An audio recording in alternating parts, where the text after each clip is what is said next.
Bueno, los miércoles hemos decidido aquí, el Diario de Cuatro, debe fortalecerse con refuerzo del equipo mediático para que sean miércoles de economía mucho más sólidos, con la visión que tiene ese gran proyectista del desarrollo que es don Julio Ortega Todo. Julio, que es sociólogo y economista, en las dos profesiones, pero además de eso, diplomático, con varias experiencias acumuladas. Es un hombre que tiene una visión bastante amplia, pero a mí me gusta también la forma como José Manuel Luna Valiente examina las finanzas del país. Sí, el economista. Los rejuegos monetarios y financieros, que son increíblemente, en el caso dominicano, decisivos para promover el desarrollo económico y social. ¿No es así? Buenos días. Buenos días, José Manuel. Buenos días, don Pedro. Buenos días, don Mozart. Buenos días, don Héctor. Un placer estar con ustedes acá. Reconocer que la ciudad capital en la mañana es realmente un caos.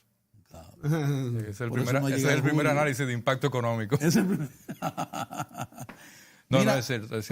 Planteaba Pedro, y ciertamente todos estamos de acuerdo en eso, de que tú eres uno de esos economistas que sabe muy bien manejar la palabra para comunicar los términos numéricos, que eso es terrible. Aterrizarlos. Eso es terrible. Pero a nosotros nos gustaría, mira, en estos días han salido dos informaciones importantes. Y que no se burlen tanto de los economistas, por ende. Exacto. Mira, han salido dos informaciones importantes. Una que tuvo que ver con la visita que está realizando la misión del Fondo Monetario Internacional y de cómo se ha involucrado con el sector financiero, particularmente con el asunto de la fortaleza que exhibe el sector financiero dominicano. Y otro que es muy puntual, que tiene que ver con el Banco Agrícola y su rol, y de cómo el capital del Banco Agrícola ha tenido un impacto tremendo. ¿Se ha triplicado? En 6 años, de 8.000 a 23.000 millones. ¿Se ha triplicado? Nos gustaría que tú nos hablaras del contexto en que en el que tenemos una finanza, un sector financiero tan sólido, tan robusto, y por otro lado, esa nueva dinámica de ese sector puntual que es el Banco Agrícola. Bueno, ahí hay muchos elementos que podemos transversalmente unir para hablar de muchos temas en el orden actual del desarrollo de la economía dominicana, con el cual yo voy a referir también a un tema muy importante de las declaraciones del señor De Luis del Programa de Naciones Unidas sobre el tema de la pobreza. Sobre la pobreza. Porque va muy ligado con el tema del Banco Agrícola. Del Banco Agrícola. Yo creo que empezando por el tema del Banco Agrícola, hay que reconocer que se ha vencido una etapa muy negativa del Banco Agrícola en la República Dominicana. Anualmente el Banco Agrícola era un banco al que había que hacerle un write-off, o sea, un borrón y cuenta nueva. Sí, las condonaciones. Las condonaciones de las deudas, no había capacidad de pago, el sector agrícola estaba deprimido, no había capacidad de creación de empleo en el sector agrícola, no había capacidad de creación de empresas, no había capacidad que por ende empleo, empresas, se produjera lo que se produce hoy en día. Y es el tema de la capacidad exportadora del país a través de micro y pequeñas empresas, que la mayoría están surgiendo del programa y el proyecto de las visitas sorpresa, en el cual el Banco Agrícola es uno de los grandes soportes financieros junto al FEDA. El tema del Banco Agrícola es más interesante todavía, porque ya se ha convertido en una institución que compite con el sector privado financiero en el ámbito mismo financiero. ¿Por qué? Porque ya es una entidad saneada, ya es una entidad con una cartera de préstamos muy sólida, ya es una entidad que su nivel de mora es sumamente bajo. O sea, estamos hablando de un nivel de mora de un 5% actualmente, comparado con un 60, 70, 80% y casi pérdida total de los capitales a los cuales empresarios agrícolas, pequeños, medianos y grandes, acudían al Banco Agrícola. Eso era así. Y además, el Banco Agrícola, y eso es bueno decirlo hoy en día, era una empresa que era manejada anteriormente como se manejaba Dominicana de Aviación. ¿Ustedes saben cómo se manejaba Dominicana de Aviación? Todos los amigos que quieran viajar, vengan, ahí tienen su ticket, montense y vayan. Una empresa deficitaria. Una empresa deficitaria, explotada deficitariamente, con bajos niveles de administración, con bajos niveles de gestión y sobre todo con un mínimo nivel casi invisible de regulación, que es lo básico. Y ya el Banco Agrícola está expuesto. Hasta que llega el PLD y lo toma. Exactamente. Está expuesto a los niveles mínimos y rigurosos de la regulación financiera, lo cual es una gran ventaja, porque no solamente el Banco Agrícola asiste a los proyectos en el cual el gobierno está involucrado, asiste a inversionistas privados que van directamente al Banco Agrícola. O sea, no necesitan el pie de amigo de que no, yo estoy dentro de la cooperativa tal, que fue visitada por el presidente de la República y está en el programa de la vista sorpresa, por ende yo requiero financiamiento. No, el Banco Agrícola está abierto a todo el mundo. Y eso es una gran garantía para el sector agrícola. Y ahí se unen una serie de elementos muy importantes que tienen que ver con el Ministerio de Agricultura y con Agrodosa, que es la firma que asegura a todas las inversiones en el sector agrícola, que cada vez va asumiendo un mayor rol y más fortaleza. Muy importante porque estamos en un país tropical, que tenemos problemas de sequía, tenemos problemas de huracanes, tenemos problemas de ciclones, y siempre el sector agrícola, por ende, y fíjense qué interesante, que la misma participación hoy del Banco Agrícola en el sector financiero nacional, en el ámbito agropecuario y pecuario, ha motivado a que la banca privada se meta también en el sector agropecuario y pecuario. Que regrese. Porque antes ellos eran lo que sustentaban. Cuando la economía era esencialmente agrícola y pecuaria, eran ellos. Sí, pero se retiraron. Sí, pero ¿por qué se retiraron? ¿Tú sabes por qué se retiraron? Porque eran muy vulnerables. Por los niveles de vulnerabilidad que tenía el Banco Agrícola y los empresarios agrícolas que quebraban. Entonces dicen, no, pero yo no voy a meter mi cartera de préstamo en ese sector. Entonces, si yo meto mi cartera de préstamo en ese sector, porque aparecieron sectores nuevos que eran mucho más productivos y seguro, como el caso de la manufactura, las zonas francas y otros sectores, el turismo. Sí, pero hoy en día el sector agrícola tiene sectores muy poderosos y muy seguros, como el sector lácteo, por ejemplo, que es un sector que mueve muchísimos recursos, mueve la pecuaria y obliga a que las plantas... Porque tú no has visto nunca que, por ejemplo, y valga la publicidad, que la leche rica se pare porque no hay leche. No. En expansión. O sea, o es importada de Costa Rica o de la Unión Europea, o sencillamente es abastecida por el mercado local. Y además, eso explica la situación de inseguridad que existía con el sector arrocero. Hasta que aparece el sistema del financiamiento que le concede el gobierno, el pago para curar la cosecha y almacenarla, la pinoración. Hasta que aparece la pinoración, la producción del sector arrocero era muy insegura. Porque llegaba el momento de los buches, o sea, la cosecha de primavera, y entonces o se te dañaba porque no la podías sacar toda al mercado, pero el sector, o bajaba los precios. Hoy tiene la ventana del Banreservas. Mira, el sector lácteo es muy importante para el sistema económico de la República Dominicana. Y yo recuerdo que hace poco ustedes tuvieron aquí un representante muy reconocido del área de los lácteos de la República Dominicana, creo que es el señor Rivero de Conaleche. Eddie Rivero. Yo quiero aclarar que el sector lácteo es un sector poderoso en la República Dominicana y que el tema de las importaciones es un tema que siempre ha estado. Aquí el problema está en que los ganaderos le suplan a las plantas procesadoras de leche categoría A. Ojo, A, o sea, pura. No como muchos ganaderos que quieren mandarle a las plantas procesadoras leche C, D y F. O sea, niveles mínimos de combinación de agua con la leche pura. Porque es bueno saber que hay plantas... Es difícil ya pasar esa leche. Oye, el tema está en un tema tecnológico. Las plantas que están instaladas hoy en día en República Dominicana de procesamiento de leche, y eso empezó con el tema del Adón aquella vez, son de tan alta tecnología que si que si la línea detecta que la leche se para la producción. Y hay que arrancar, hay que botar todos los fuel de envase. Entonces, los ganaderos siempre han estado. Fíjate ahora que ahora tenemos 6 plantas de procesamiento de leche que vienen del proyecto de Visita Sorpresa. Aganta en Monteplata, otra en tal sitio, otra en otra parte. Y los ganaderos de esa zona están concentrados en esas plantas. ¿Y cuál es la capacidad? ¿Se tiene la capacidad de procesamiento de esas plantas? Sí, mira, lo que pasamos también que hay que sumar a lo que tú dices. Lo que pasa es sumar a lo que tú dices, porque dijiste una cuestión que es cierta.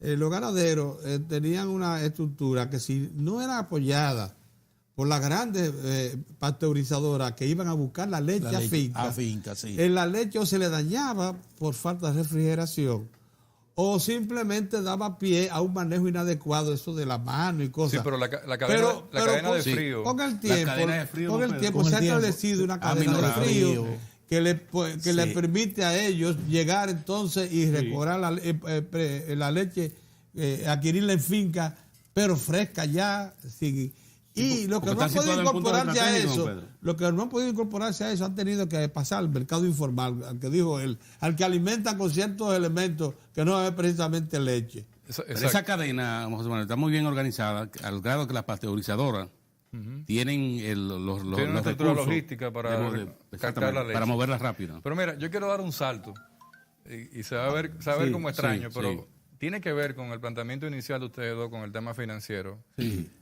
Y fíjate qué interesante, que cuando los sectores de la economía dominicana crecen y los indicadores del Producto Interno Bruto nos indican que estamos creciendo, el Banco Central, por ejemplo, siempre emite mensualmente una nota de prensa diciendo la tasa de política monetaria o subió o bajó o se mantiene. Ajá.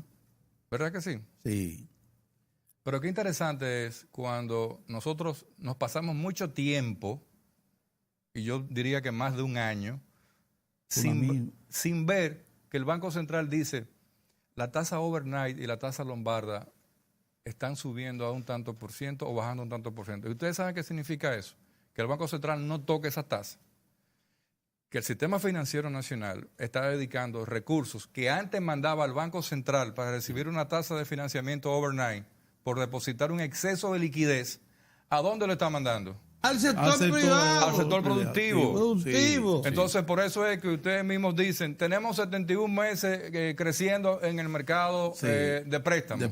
Sí. Bueno, pero ahí está la explicación. Claro. Entonces la gente no analiza eso. Entonces tú dices, bueno, pero es que hay una estabilidad más fuerte que la blindada, en donde ya el sector empresarial tiene una alta confianza y la banca ha demostrado que está soltando los recursos. Ahí se va la agricultura, ahí se va el comercio, ahí se va el turismo, ahí se va la industria, la energía, la minería, todos los sectores de la economía. Yo me acuerdo como ahora, cuando se inicia el desarrollo del turismo y las grandes inversiones en infraestructura, la ley 153. Todavía entrado, finalizada la década de los 80, entrado los 90, el VHD se crea, me acuerdo como ahora, con Milton Bencina y compañía, esencialmente para servir de soporte a infraestructura de desarrollo turístico. Acuérdense, solo el VHD se metía a financiar programas de infraestructura de hoteles. Después vino un banco español, el Sabadell, y se unió al VHD y se constituyó eso en una cartera bastante interesante. Y el Popular observando. Y el Reserva observando a distancia. Pero hasta ahora. Hasta muy recientemente. Los dos no querían porque uno pensaba que un banco comercial está muy lejos de invertir en una inversión con un hotel. Un hotel es de maduración mediana y a veces larga. Sí. Desde el punto de vista de, óyeme, se ha convertido el turismo en una actividad tan productiva que ya los bancos comerciales meten por muchísimo dinero. Porque a los bancos comerciales, perdón Héctor, fíjate qué interesante. Sí. En la época de la década de los 80, cuando surge la primera ley de incentivo y desarrollo turístico, la 15301, aquella misma ley que dio el problema con Álvarez Renta y otra gente que utilizaban la ley para la famosa reinversión de utilidades, que eran inversiones fantasmas, que nunca existían. Hacían un cheque, se lo mandaban a la DGI, después lo devolvían y lo rompían. Pero quedaban registradas unas reinversiones de empresas colaterales y ligadas a esas empresas. Y decían, bueno, tú tienes, por ese mecanismo tú tienes 10 millones de exención de impuestos. Sí. Pero ¿qué pasa? En esa década se crea Infratur, que es la dotada y capacitada para crear una serie de infraestructuras turísticas que da origen hoy, en esa época, a lo que fue Playa Dorada. Pero esos mismos banqueros decían, pero es que nosotros no podemos financiar un sector que no tiene una infraestructura creada de desarrollo turístico. Tenía razón. Y Playa Dorada, déjame decirte, que a pesar de que fue un proyecto inicial que creó las condiciones para que esa burbuja explotara y creciera, como lo que pasó después colateralmente con Playa Grande, con Punta Cana y todo lo que ha pasado. Pero ese proyecto, inclusive, el mismo Infratur tuvo muchísimos problemas. Porque Playa Dorada, para los que no lo sepan, era un pantano. Sí, un pantano. Un pantano. Sí, es verdad. Inclusive, había un solo camino derechito que iba de Caliche directo a la costa, a un gaseo donde la gente se bañaba. Yo mismo tengo una marca de una insolación que tomé esa vez, pero era un pantano. Y las lagunas que hay en Playa Dorada son un pantano. Muchos de los proyectos, que yo inclusive participé en uno de ellos, tuvieron problemas. Bueno, el de Chichi, que tú conoces. Tuvieron problemas porque Infratur le vendió Y dijo, no, eso está compactado. Y cuando metieron el primer rodillo, el rodillo se fue para abajo y desapareció. Entonces los proyectos inclusive subieron de costo y hubo que hacer mucha reestructuración. Pero todo ese tema, fíjate qué interesante. El turismo hoy en día es uno de los sectores más atractivos para el sector financiero. Y sorprendente. ¿Por qué? ¿Por qué? Porque para el turismo, dicen, no es un solo cliente, no es el hotel, no es la infraestructura turística. El banco ve hoy en día a una serie, a una cadena, una gama grandísima de negocios. Sí. Seguro, leasing, fideicomiso, toda una comunicaciones. serie de Ahí si tú ves un encadenamiento, tú lo visualizas. Pero desde el punto de vista del banco, pero desde el punto de vista de la economía en su conjunto, ¿qué pasa? Bueno, pero es que el turismo está ligado transversalmente a toda la economía. Yo tengo que tener comunicaciones, yo tengo que tener bienes y servicios asegurados, compras de insumos agrícolas. Sí. Casi 60 mil millones. El sector agrícola local le transfiere al sector turístico. Vamos a dejarlo en ese punto porque tenemos que ir a una pausa. Okay. Y vamos a continuar con esta no interesantísima me conversación. No me corten. Con José Manuel Luna Valiente mientras llega nuestro mago de Oz. El mago de Oz. Sí. Julio Ortega, todo volvemos.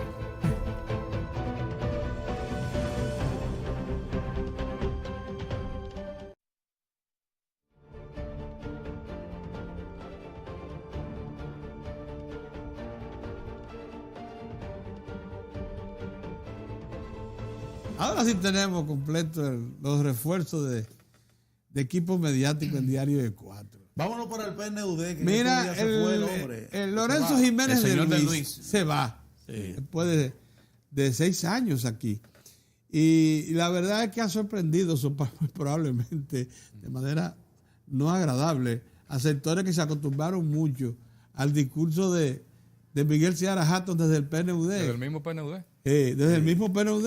Ustedes notaron cómo que ponía en duda a Pavel. el crecimiento económico y social, pero más que todo, la lucha contra la pobreza que inició el PLD hace ya mucho tiempo, hay que reconocerlo.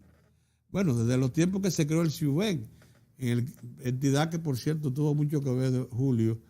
Y nosotros también, porque fuimos los ideólogos, los ideólogos del proyecto y luego eso se aplicó. Pero el CIUBEN es para mí el inicio de la cosa. Bien. Mira tu esposa. Sí, Julio. Tu ex esposa. Sí, ella fue que lo organizó. Sí. Cerebro, trabajadora, que eso no tiene nombre. Susana Gámez. Bien, miren, señores. Es el discurso que confirma lo que hemos venido diciendo. El país ha cambiado, se ha combatido la pobreza. El país encabeza la región en desarrollo económico y social. Pero somos ustedes los que mejor según Bernardo Vega, leí ayer, dice que eso lo que hace es un ejército de clientelismo que asegura 1.200.000 votos. Según Bernardo Vega. Sí, yo leí eso. Eso es terrible. Que eso no tiene ningún impacto en la atenuación de la pobreza. Eso dijo. ¿Lo dijo eso y muchas cosas más. Bueno, muchas otras. Que yo me sentí sumamente desagradado porque es lo que implica ya un compromiso de oposición. Además que todos los empleados toda línea política. Eso reafirma una posición que él la ha expresado a través de los medios, la ha estado en distintos escenarios. En esta ocasión lo que hace es reafirmar la posición con respecto al... Sí, pero él se reduce con un artículo como ese. Se reduce, sí, pero eso no tiene, como profesional. Vamos a hablar de cosas importantes. Vamos a hablar del PNUD. Sí. Bernardo Vega, antes de entrar al PNUD... Bernardo Vega, no es un fósil. El señor Vega tiene una serie de antecedentes en los cuales no podría hablar sobre un tema de lucha contra la pobreza. Tuvo su oportunidad y no desarrolló ningún tipo de política pública. Y lo que generó fue una poblada en el 84. 150 muertos. Gente. Exacto. Y el préstamo de los 185 millones. Y un préstamo que lo convirtió en deuda pública. Eso fue un terrible. Okay. El PNUD hace un interesante análisis sobre el tema de los números de la pobreza y la extrema pobreza. 39.7, la pobreza baja a 23%. La extrema pobreza recupera... ¿Cuál es el punto de partida? 39. ¿Cuándo? Bueno, de 2013. De 2013 a la fecha. Cuando el PLD toma el poder era 51% la pobreza. Exactamente. Cuando retoma el poder. Los datos de la extrema... En 2004. Los datos de la extrema... Era 51%. Sí. Los datos de la extrema pobreza recuperan 7 puntos porcentuales y lo llevan a un 3% actualmente. Y quizás el dato más importante y más interesante que está correlacionado también transversalmente con todo el desarrollo de la economía tiene que ver con salir de una economía y de una sociedad y de un sector productivo y empleado de un país de renta media a un país de renta en desarrollo. Y ahí hay un tema interesante que plantea el mismo señor de Luis, que es una de las cosas que hay que poner atención, es la vulnerabilidad que existe cuando una masa crea una movilidad hacia otro estatus, y qué capacidad debe tener el gobierno a nivel de políticas públicas para garantizar que esa masa no se devuelva hacia atrás. Son los vulnerables. Exacto, y no se empobrezca. Entonces, el punto de partida hoy es asegurar que esa vulnerabilidad sea mínima y que esa clase que cambia en pobreza y que tiene que ir caminando hacia una clase media que no existe en América Latina. América Latina no existe una clase media, promedio. Entonces, tenemos que asegurar... No, hay países que sí la tienen. La tienen, pero en promedio, Argentina, en promedio no la tiene. Entonces, países que tienen muchísima clase media. ¿qué no tienen nada. ¿Qué tenemos que asegurar? Que ese grupo de personas tenga la capacidad y la movilidad de dar el brinco y de seguir hacia adelante. Bien, Julio. Sí. Eso de Jiménez de Luis, ese análisis. No, esos son datos irrefutables porque esos son mediciones estadísticas. Como tú dijiste, en el año 2004 era el 51%. Sí. En el año 2000, cuando entra el PRD, el señor Hipólito, agosto de 2000. Estaba en un 29. Un 29 se entregó. Sí. En el 2000 se le entregó al PRD un 29. En un 29. Y llegó al 31, al 51. Del 51 fue muy difícil comenzar a erosionar esa pobreza. Hubo que hacer Ciuben, hubo que hacer Solidaridad, hubo que hacer muchísimos otros programas para poder reducirlo a un 39 en el 2013, 2012. Y ahora, con los programas sociales que se han intensificado, ha bajado de un 39 a un 23. Así es. Entonces, realmente estamos, fíjense lo que son las equivocaciones en política económica. ¿Hemos regresado al 2000? Oye, hemos regresado al 2000. Es sorprendente. 19 años después. Pero fíjate, Julio, que que te interrumpa. Fíjate qué interesante. Pero un poco menos. Hay 6% menos. Hay un dato que se nos va todo por abajo de la mesa. Hemos regresado allá, pero tuvimos que recuperarlo a ellos y a los de ahora que se han integrado. Claro, evidentemente. O sea, el impacto es de 3 millones de personas. Recuerda que se le sumó a la pobreza. Más lo que se agregaron. A la masa de pobres, 1.5 millones. 3 millones de personas. Sí. 1,5 millones que se fue abajo con la crisis financiera y lo que se han creado ahora. Evidentemente, eso no quiere decir que los que han estadísticamente salido de la pobreza estén en una condición ideal. No, de ninguna manera. Aquí hay un problema salarial muy grave. Eso es lo que va a evitar, si se decide, supuestamente la semana que viene, y aparentemente ya hay un planteamiento, entre las partes, que esa vulnerabilidad sea forzada a que no retorne. Si tú incrementas los salarios en el sector privado un 20 o 25%, entonces estaremos asegurando que esa masa que tuvo una movilidad siga hacia adelante. Pero la canasta básica de los quintiles más bajos, de los dos quintiles más bajos, es de 29. El 1 y el 2. Entonces tendríamos que tener una canasta básica, un salario mínimo por lo menos de 29. Pero ya el 1 de abril se implementa el incremento salarial en el sector público, que aunque no llega al quintil mínimo de la canasta, pero no es lo mismo tú ganar 5,000 que 10,000 pesos.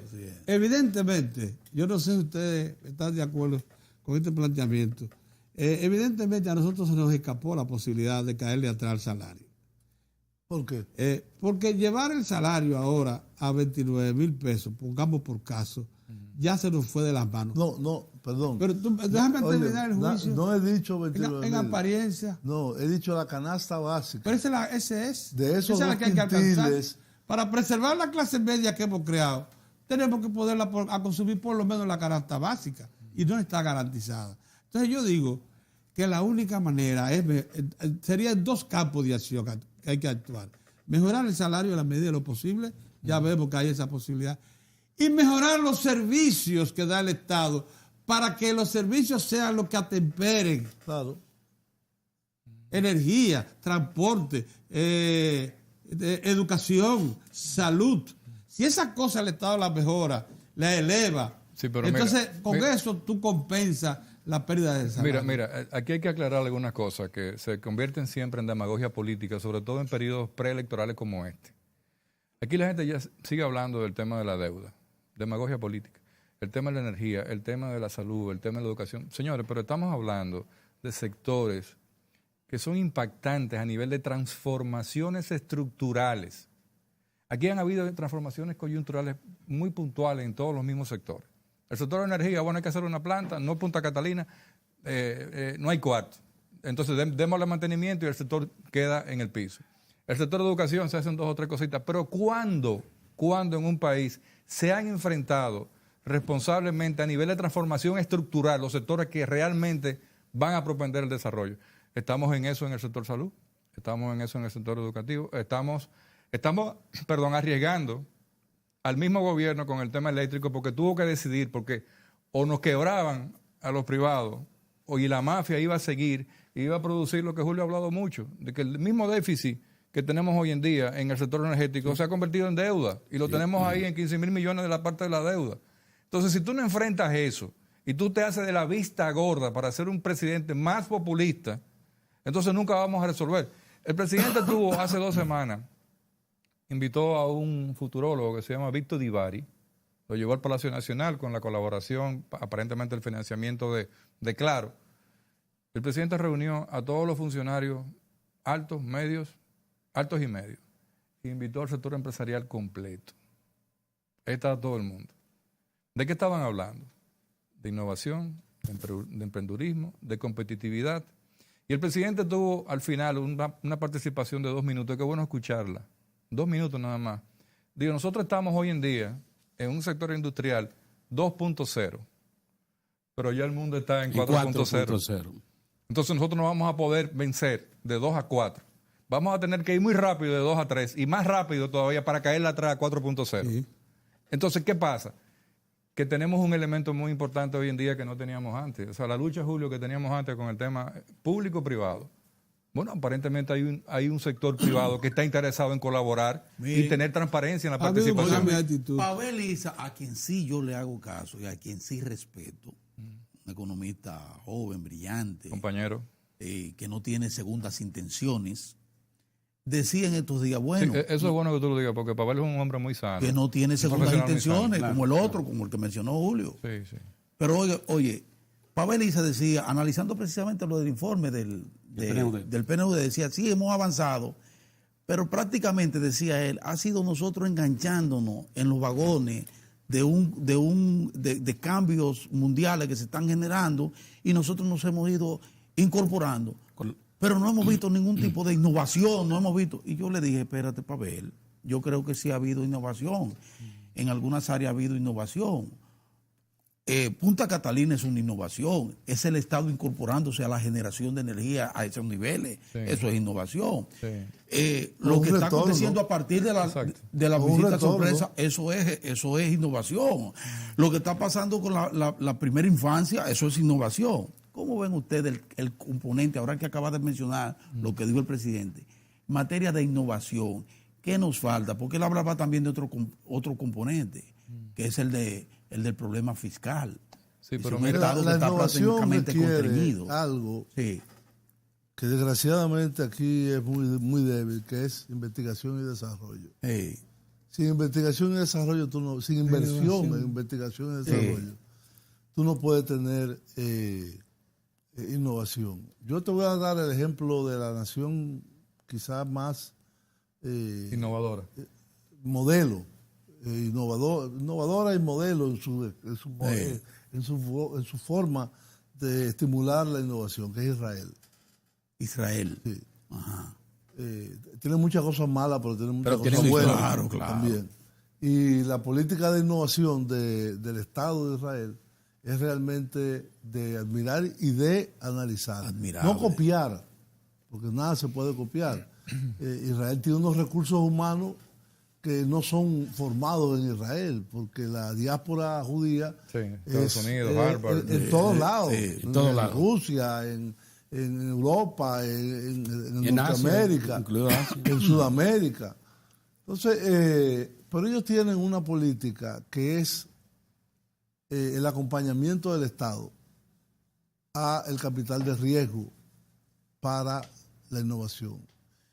Es un programa muy interesante en donde el Estado te pone los primeros 100 millones de dólares y lo pone como inversión. Si el proyecto no prospera, tú tienes una obligación de devolver. Y mamá. Pero si el proyecto prospera, se queda como inversión. Y son socios. Y son socios. Y si pierde, es interesante. tiene que hacer ese retorno. Ese es el modelo que aquí se trató de implementar hace unos 20 años, de lo que se conoce como el Venture Capital. Sí, son venture capital. O sea, que es un capital que entra, Capital de riesgo. capital de riesgo, o se queda, sigue como socio, o deja al emprendedor en el No camino. hace falta una cosita pero así. aquí- Ahora, ¿en qué nosotros podemos hacer investigación y desarrollo? Porque es otra cosa. En agropecuaria estamos haciendo intentos. Bueno, pero a ver, ese es un importante. sector que iba a mencionar ahora. Sí. El sector agropecuario. Ahí. Nosotros tenemos que invertir en investigación investigación, y desarrollo sí. aplicado en el sector agropecuario. Así es. Porque es un sector en el cual tenemos una cierta ventaja competitiva. Otro que tenemos que invertir en investigación y desarrollo es el turismo. ¿sí? Turismo. El turismo no es nada más construir hoteles y tener buenos aeropuertos. Hay muchas otras cosas que se pueden ir el turismo hoy en día, acompañando. el turismo hoy en día es pura tecnología. Exacto. El principal hotelero del mundo no tiene hoteles, Airbnb. Airbnb. No lo tiene. No lo tiene. Ninguno. Y los principales negocios del mundo, y tú lo sabes, tú lo has hablado muchísimo también. Por ejemplo, Alibaba, Amazon, no tienen, lo que tienen es simplemente un traslado de mercancías. Sí. Uber no tiene, Uber no tiene taxi. Brillante. Claro, esa eso es. no agrega mucho valor. No agrega Ese es mucho el valor. problema. Sí, Ese es un problema serio. Ese es un problema Y sobre serio. Ese modelo de Al crecimiento. contrario. Y sobre todo con el tema de, Yo del quería empleo. cerrar el tema interesantísimo déjame que tú decirte planteaste, algo, déjame decirte de algo con combate a relación- la pobreza. Déjame decirte algo con lo que dice Julio del tema de innovación. El problema de la República Dominicana, ese es uno, pero nosotros estamos enfocados en el gran tema de la educación. Si fuimos a PISA y fuimos invitados a participar y quedamos en el lugar número 70, que era el último, Sí. pero nada más habían 70 países participando. Pero está bien. Está bien, está bien. Los Pero otros, dale, sigue. los otros no se atreven. Ahora, la cultura empresarial dominicana ha sesgado y ha arrodillado y esclavizado el desarrollo de la República Dominicana. ¿Por qué? Porque aquí para ser empresario turístico, tú te metías porque había una ley de inversión de desarrollo turístico que te permitía hacer reinversión de utilidades. Te exoneraba el ITEVI, te exoneraba el primer montaje del hotel. Inclusive, hasta en el mismo sector bancario. O sea, no, yo voy a ser banco porque esto, yo voy a ser empresario turístico por esto. O sea, el sector empresarial siempre ha visto al Estado desde el punto de vista paria. O sea, Sí. ¿qué tanto yo le puedo sacar? Por El eso hoy paternalismo tenemos está- el lastre de un casi 7% Así es, así del es. Producto Interno Bruto en exoneración y exenciones que no sabemos cómo nos vamos a desligar de él. Exactamente. Los empresarios Julio, se van a matar con el sector Antes de público. terminar el espacio, nos quedan muy pocos minutos. ¿Cómo está el índice allí para que en este momento? Cuando ustedes estaban hablando con Pavel, Con Pavel. yo te lo mandé Me lo mandaste, pero ya habíamos cerrado. habían cerrado. Porque yo creo que esa es la única medición interesante que ha tenido un avance importante en los últimos años y es que hemos pasado del Gini en 49. Sí. El Gini es una medición que te da una idea de la concentración del ingreso. Sí, correcto. Y por lo tanto, si las políticas de distribución son exitosas o no.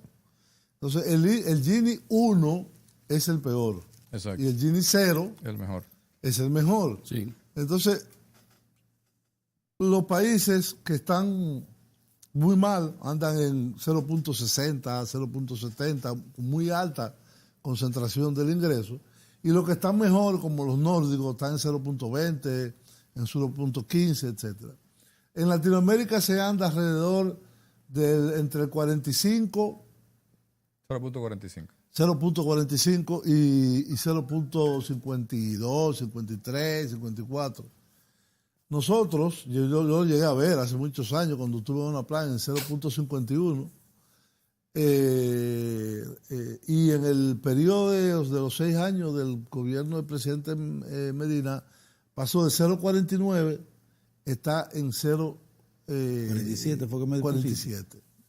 0,47. Eso quiere decir que 2 puntos hemos reducido. o 2 décimas, centésimas, perdón, del índice Gini en su mejoría es algo importante. ¿Cómo se explica eso? Eso se explica por algunos programas sociales muy importantes, políticas públicas sociales. Sobre todo el de la tanda extendida. Eso tiene un impacto. Que tiene un impacto en la mejoría alimentaria y en la distribución, por tanto, del ingreso. El presupuesto familiar. Como decía Pedro, es decir, la distribución del ingreso y digamos decir, la consolidación de esos vulnerables hacia la clase media, porque es un segmento que está entre la pobreza y la clase media, y es grande. Sí. Por ejemplo, cualquier visita pasa de clase media a pobreza. Cualquier visita vuelven otra vez a la pobreza. Entonces hay que ir no solamente atendiendo la reducción de pobreza y pobreza extrema, que es importante, ponerlo tener metas cuantitativas, sino también consolidar ese sector de la vulnerabilidad que salió de la pobreza. La pobreza es de $10 al día, o 5. $5 al día. Pero $5 al día. Ponlo en pesos. Bueno, ¿cómo lo miden? 250 pesos al día son 7.500 pesos al mes. Para una familia de 4.2. 4.2. Es decir, y la extrema son $2. Óyeme. O sea, no llega a 100. ¿Cómo se anda alimenta? el per cápita ya aquí en el país? como $8,000 per cápita. No, un poquito más. Un poquito más ya. Un poquito más de 8,000. Estamos en una nivel medio alto. Sí. Oye, hasta que no venzamos. 8,500. Medio justo. Hasta que no venzamos el tema tan importante de ser un país que produce riqueza, pero que parece que no la vemos. Sí. Pero sin embargo, los números están de 20,000 millones a 84,000 millones de PIB en 20 años. Entonces ahí está el tema fiscal. Ahí está el tema. O sea, ¿cómo nos mantenemos con un 15% de presión tributaria? Seguimos creciendo en riqueza. Es un buen tema para la próxima semana. Sí, señores, miren, lo que está demostrado es que la presencia de ustedes hoy son dinamitas. Sí, claro que sí. Los dos son severísimos, son conocedores. Esa era una película, juntos son dinamitas. Y que van a contribuir mucho a ustedes y a nosotros a comprender la problemática económica y social dominicana. Así que nos esperamos el próximo miércoles. Hablamos. Gracias, buenos días. Y que juntos son dinamita.